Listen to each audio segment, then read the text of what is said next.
Good day Pinoy Mommies. Medyo matagal bago tayo nakapag-upload ulit dahil ito nga kakapanganak ko pa lang. And ang topic po natin for today's video is yung mga gamot na pwedeng bilhin sa over-the-counter from your drugstore.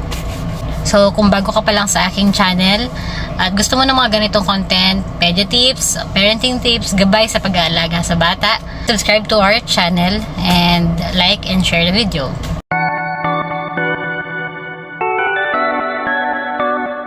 So para sa mga bata, edad 1 year old hanggang 18 years old, no? Ito yung age range ng pedia.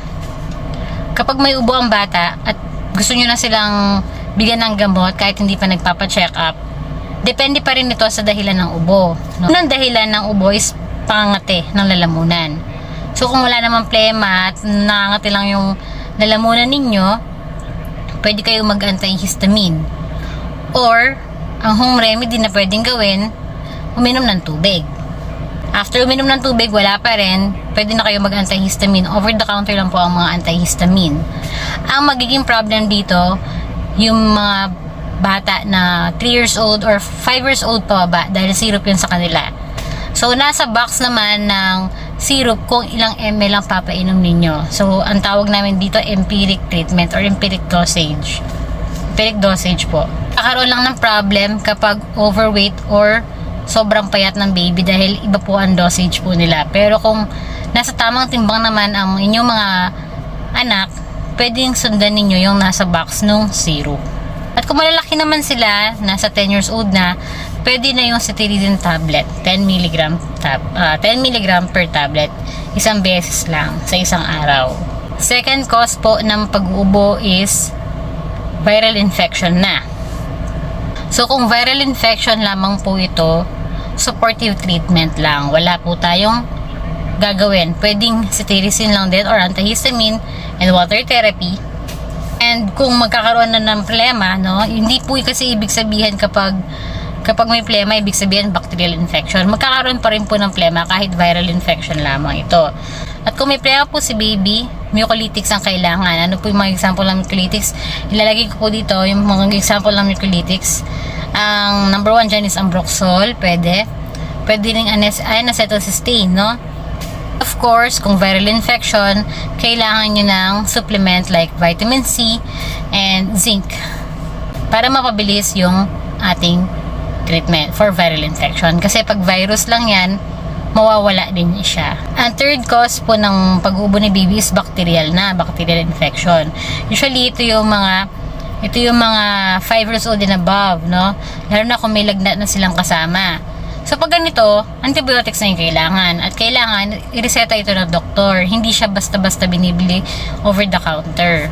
Tandaan mami, hindi pwede naman na sabihin natin sa doktor ninyo or sa pedia ninyo pag nagpapa-check up kayo, Doc, ano pong pwedeng antibiotics kay baby? Kami po ang magsasabi kung kailangan na niya ng antibiotics. Usually, nagpapa-test ng dugo ang pedia or x-ray or kahit sa kwento lang ninyo or at physical exam, malalaman na ng isang pediatrician kung bacterial yung cause ng ubo ni baby. But of course, kung bacterial infection yan, antibiotics yan for 5 days to 1 week and yung iba umabot ng 2 weeks. Fourth cause or dahilan ng pag-ubo ni baby is asthma.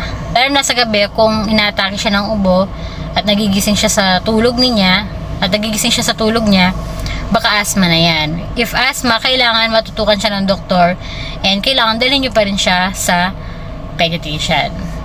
At kung gabi naman niya, hindi nyo siya madala-dala, pwede po ninyong pausukan si baby. Lalo na kung meron kayo naririnig na wheeze. Isa pa, kung may lahi kayong asthma or kung na-diagnose na siyang may asthma talaga. O tandaan nyo, mamis, yun lang yung paunang lunas sa ubo, okay? Pero kung lumagpas na ng 2 araw, 3 araw, may kasamang hingal at may kasamang lagnat, mas mabuting idalhin nyo siya agad sa doktor. Kung wala akong pediatrician malapit sa inyo, pwede sa barangay health center ninyo, and then magbibigay sila ng gamot para sa inyong mga anak. So marami pang pwedeng igamot sa bata. hindi ko lang siya pwedeng sabihin lahat dahil kailangan talaga makita mo na siya ng pediatrician. Ito lamang ay mga over-the-counter drugs na pwede ninyong bilhin habang hindi pa kayo nagpapatingin sa inyong pediatrician at hindi malala. Of course, kung malala na may kasamang paghingal, nangingitim, may matataas ang lagnat, dalhin nyo na po sila agad sa hospital or sa clinic para mas magamot sila ng tama. Okay? Yun na muna for now, ang video po natin.